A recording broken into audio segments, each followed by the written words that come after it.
Hi friends, welcome to చిన్ని kitchen.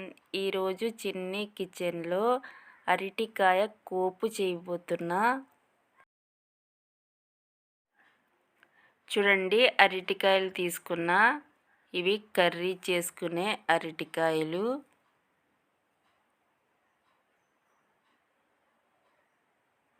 ఈ అరటికాయల్ని ఇలా పీసుల్లా కట్ చేసుకోవాలి. ఒక కుక్కర్లో సగం వరకు వాటర్ వేసుకుని, కొద్దిగా పసుపు, కొద్దిగా సాల్ట్ వేసుకుని కట్ చేసుకున్న అరటికాయ ముక్కలను వేసుకోవాలి.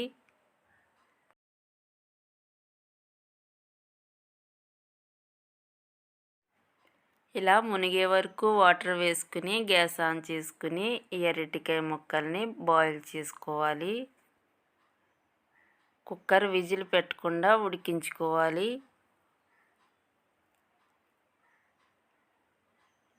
ఓకే, చూడండి, అరటికాయలు అయితే బాగా ఉడికిపోయాయి.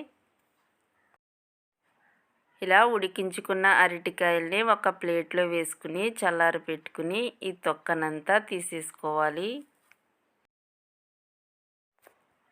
ఈ అరటికాయ కోపు పప్పుచారు అన్నంలోకి, చారన్నంలోకి, సాంబార్ అన్నంలోకి చాలా చాలా టేస్టీగా ఉంటుంది.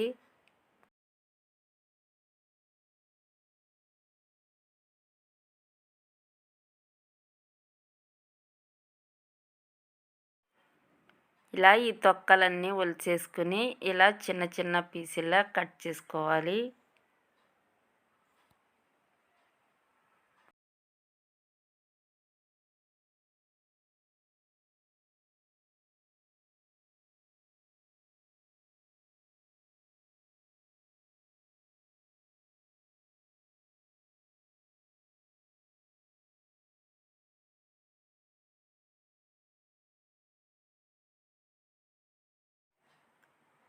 ఓకే, చూడండి, ఇలా ఉడికించుకున్న అరటికాయల్ని ఇలా పీసుల్లా కట్ చేసుకున్న తర్వాత ఒక స్పూన్ పసుపు వేసుకోవాలి. 2 స్పూన్లు కారం వేసుకోవాలి. టేస్ట్కి తగినంత సాల్ట్ వేసుకోవాలి. ఇప్పుడు చేత్తో ఇవన్నీ బాగా మిక్స్ చేసుకోవాలి. మా పాప, మా బాబు అయితే కర్రీ చేస్తే అస్సలు తినరు. ఇలా అరటికాయ కోపు పెట్టి పప్పుచారు పెడితే చాలా బాగా తినేస్తారు. ఇవన్నీ ఇలా మిక్స్ చేసుకుని పక్కన పెట్టుకోవాలి. కడాయి పెట్టుకుని 2 స్పూన్లు ఆయిల్ వేసుకోవాలి. కొన్ని దంచిన వెల్లుల్లి వేసుకోవాలి. జీలకర్ర, ఆవాలు, పచ్చిశనగపప్పు, మినపప్పు, ఎండుమిర్చి, కరివేపాకుని వేసుకుని ఫ్రై చేసుకోవాలి. ఒక ఆనియన్ పొడవుగా కట్ చేసి వేసుకోవాలి. 2 పచ్చిమిర్చి కూడా కట్ చేసి వేసుకుని ఇవన్నీ ఫ్రై చేసుకోవాలి.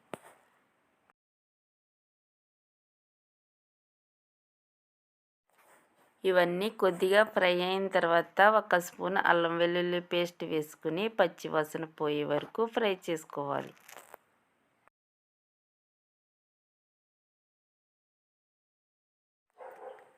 ఓకే, చూడండి, పోపు అంతా ఫ్రై అయిపోయింది. ఇప్పుడు కలిపి పెట్టుకున్న అరటికాయ ముక్కలను వేసుకోవాలి.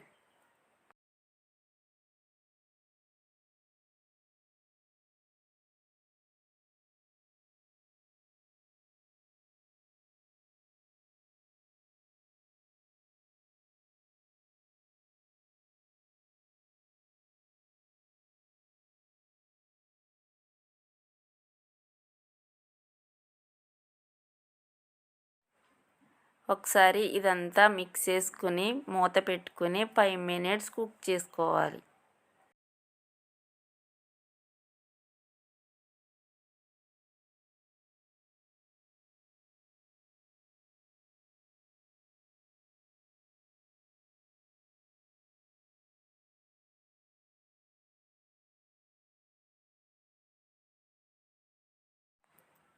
అంతేనండి, అరటికాయ కోపు అయితే రెడీ అయిపోయింది.